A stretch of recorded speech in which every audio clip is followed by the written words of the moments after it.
come out. I need to come out.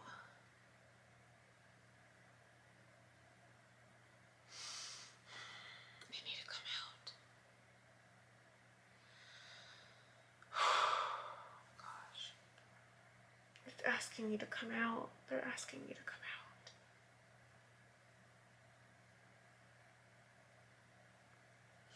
I'm getting the same types of dreams again that I used to get.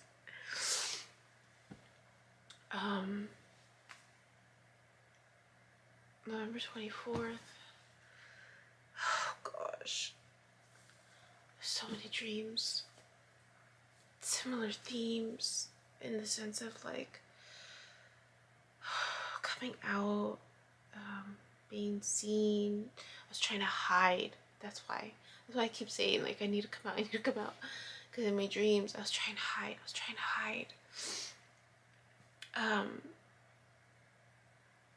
was trying to hide. There's an element of hiding in each of these types of dreams. There were 4 different scenarios. And the little bit that I'm able to remember, the first one I was in an old school by the beach. It was an old school. It looked abandoned, but it wasn't. It felt like it was like summer. So the offices were kind of closed, the classrooms were closed. But there was this element of trying to be sneaky, trying to hide. For whatever reason, I was trying to get into the main offices. But I was trying to be sneaky about it. That's all I remember from that first one. My sister kept showing up somewhere. She wasn't physically there, but I could feel her.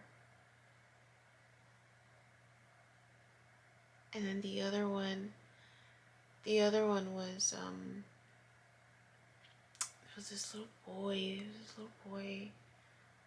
I was, in this room, a large table, or small table. But there was this boy there. And he wanted to commit suicide almost, like disappear almost. But everything was so like non-emotional, automatic, very robotic. And I was there and I could see he was sitting with me for a second and then he was gone. But I knew he was trying to end his life. But I was so robotic about it. Like I was so numb almost to it. But he seemed familiar. There was like he was a family member almost. And I went into the other room to say, hey, he's gone. But for whatever reason, there was a delay. But I finally get to this room. My mom is there. Who else is there? There's someone else there. My brother?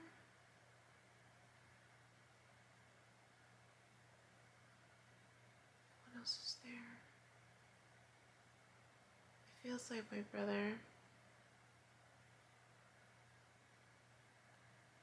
And I tell them he's gone. He left this. But there's almost like we're speaking without talking.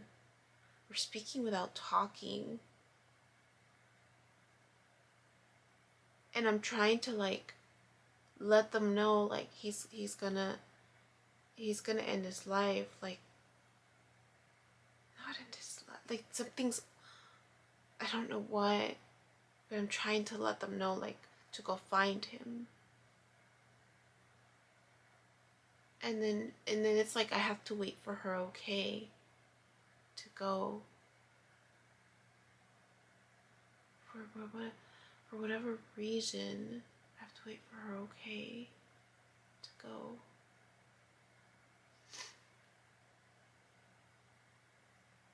My brother's in one of the scenes. My landlord's in one of the scenes with my brother. What is that scene? They're in one of the scenes together.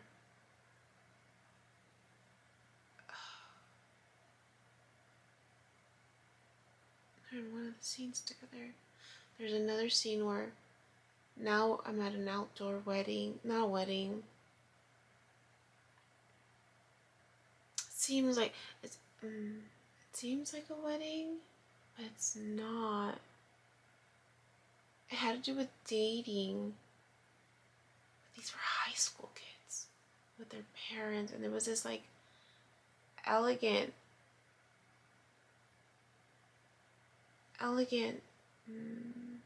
party almost, and it's like all these people wanted to date her, but she was like, I don't have to choose. Kind of like that attitude. I don't have to choose between you guys. And there was this element of her saying, I get to pick. I get to choose. Like, I'm not just going to settle. There was an element of not settling for what was in front of her, for what was being presented to her. And she was just like, I'm not going to settle. And she was with her parent. It was like this festivity to pick someone to assess. It was funny because it was just like, even the person that she brought, it was like, it wasn't to marry him, it was to assess him. To assess him. To assess him. If it was a Middle Eastern family. It was a Middle Eastern family. And instead of it, I mean, it looked like a fancy occasion, but it was really to assess, like, if the candidates they picked were who she wanted, but she wasn't settling. That was the feeling. I'm like, she's not settling. And then it shifted to another scene. There are 5 scenes. There's 5 scenes now. There are more than scenes. There's another scene that stands out where it's again an empty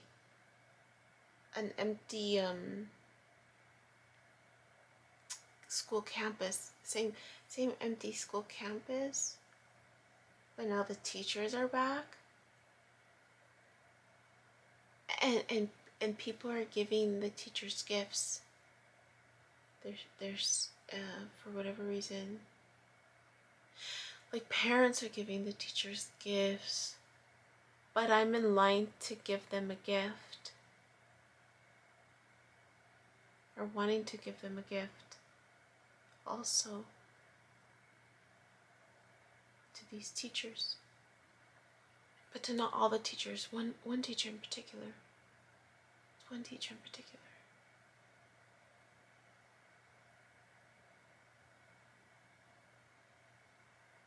One teacher in particular.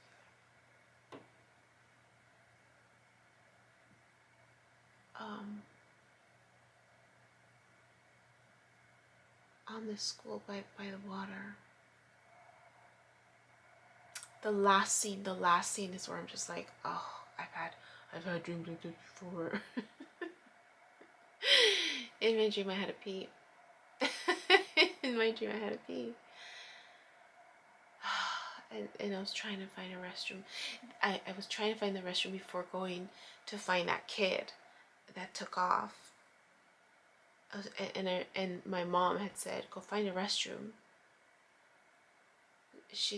and then she said, you might need to go to the store to find a restroom, because I don't know why she said that, like you might have to go somewhere else, or because I don't know if it was like the end of the school day almost. It felt like it was the end of the school day, and I was trying to be sneaky. That's the thing, like I didn't want to be seen at the school. I didn't want to be found at the school, and I can see. So it felt like it was almost the end of the school year or the school day.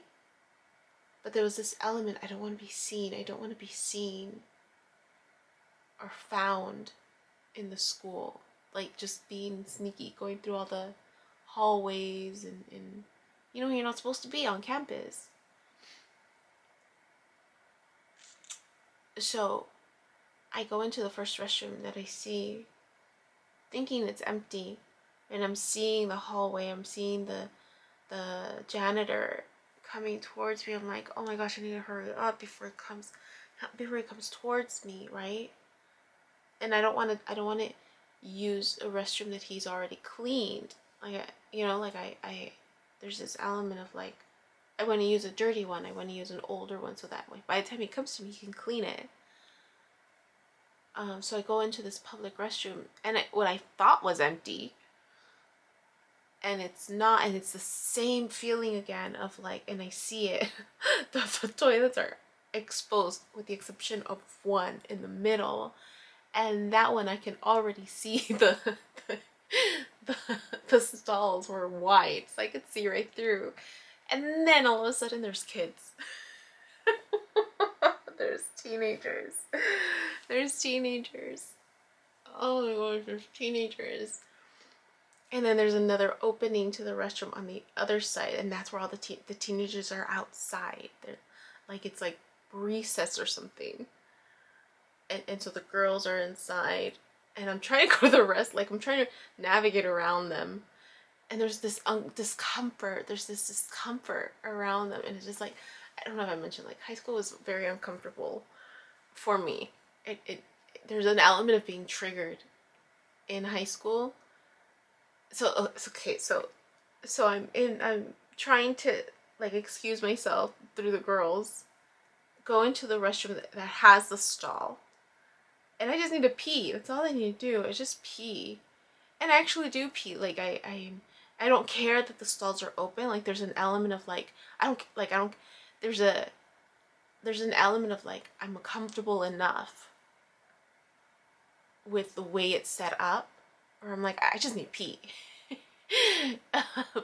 And this one was the one that was the most comfortable. It was like half exposed, and I'm able to go pee, and I'm able to kind of ignore the fact that they can see in, and I pee comfortably, semi comfortably, right?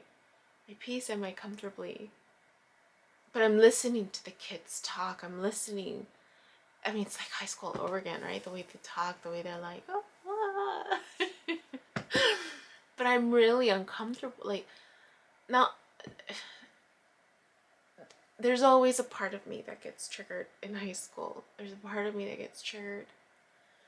Like I remember, I worked in schools, but I remember when I would go into the high school setting, like there was always this like I needed to prepare myself, and there was this conscious arrangement in my head of like, I'm not in high school anymore, Yubi. I'm not in high school anymore, Yubi. Like you're an adult. You're fine. You're fine. Like having to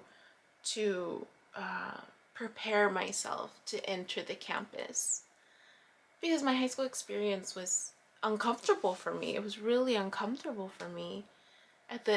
For most of my high school year, I went to two different high schools. One was in a low to moderate income area. The other one was in a affluent community that people like would lie to get into. They would lie, say they live a certain place or borrow people's addresses to get into that school, because a lot of students would get into good colleges from that school. And I started off in the low income to moderate income high school, and then when we moved to the outskirts of that other city, and so that's how I got into that other high school, but I tried it for 2 years and I couldn't acclimate. It was too much. And I gave it 2 years. I was like, I'll try for 2 years. And I couldn't do it. And I came back and I finished off. Well, I never started it at low income because I moved right before high school started. So I started off in the more affluent community, but it was like such a culture shock that I requested to move back. And I would wake up like at 3 or 4 o'clock in the morning to go with my dad, because my dad would work in LA, and the school happened to be on the way to LA, and I would get dropped off at my friend's house. I would sleep there for a couple hours and then get up and get ready for school. And I would practically live with my friend.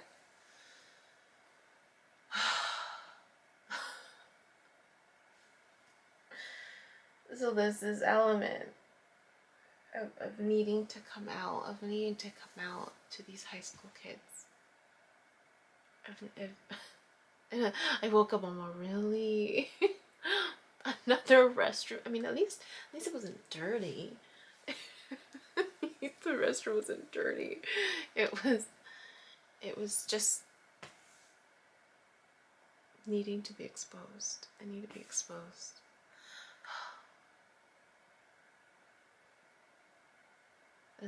That's what dream number 2 that continues to like nudge me about being exposed. The one yesterday was about feeling comfortable in public again. I've been such a hermit. So then I thought about it. I was just like, oh, should I go with my cousin for Thanksgiving tomorrow? Last minute change. They're having what's it called? I don't know.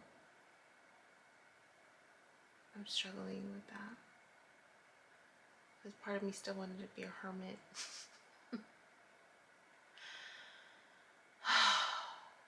So I don't know. I'm definitely getting in the communication to step out of my comfort zone, to embrace this identity, right? Of being more social, of being in public. You know, being exposed again. But they were high school students. And then it makes sense, that other dream that I had, the one where it triggered that memory of what I was told my purpose is, right? It was high school. These were high school kids. They were high school kids being lined up. They're lined up. It was a huge group of them, waiting to be healed.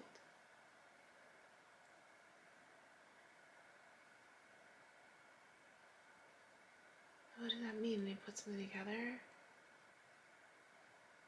Curriculum? I don't know. Working with teachers?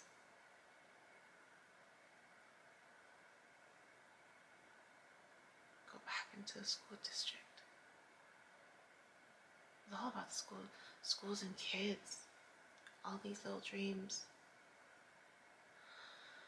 Gosh, I need a shower. I worked out last night for the first time. Hey. I'm like, when was the last time I actually worked out? So I'm trying to create a routine for myself. And it was too late to shower, so I just waited until I cooled down.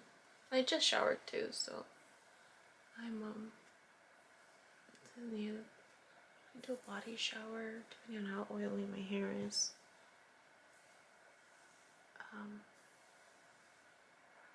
We'll see. Okay, those were my dreams. We'll see what happens. What if I keep dreaming more dreams, or if that's, I mean, I don't even know if that's what I'm supposed to do. I mean, I guess it makes sense.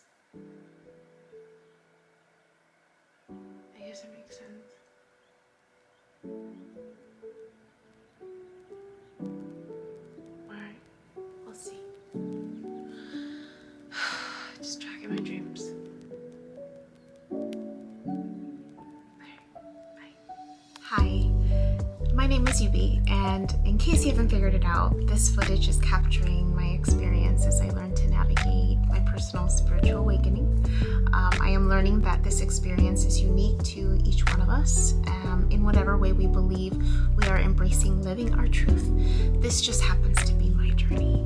And despite me having a graduate degree and a license in clinical social work, this by no means is intended to replace any type of mental health advice.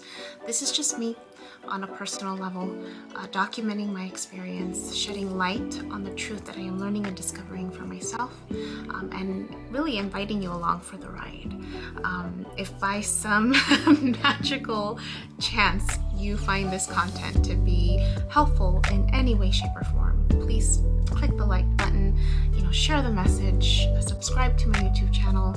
I have an Instagram account, a personal one, and one specifically for this channel that you're more than welcome to check out. I'm an open book.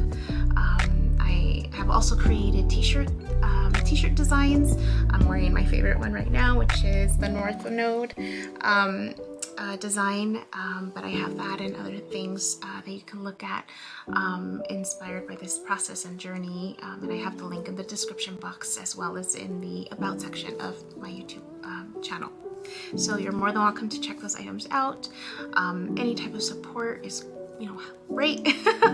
Again, if you find this content really helpful or meaningful, sometimes when we take that step and be vulnerable, with showing what's inside our hearts and what's really our truth, we realize that we're much more connected than what we thought we were. And so I hope that as I'm living this experience and that you find some type of truth for yourself, or find some type of ability to heal in some way just by relating, just by knowing that you're not alone. That really has been my goal with this process, not just being able to connect with others, but really for my own healing. It's definitely been a therapeutic experience and a very creative one for myself. So I thank you, and I wish you all the best, and we'll see what else comes next for me.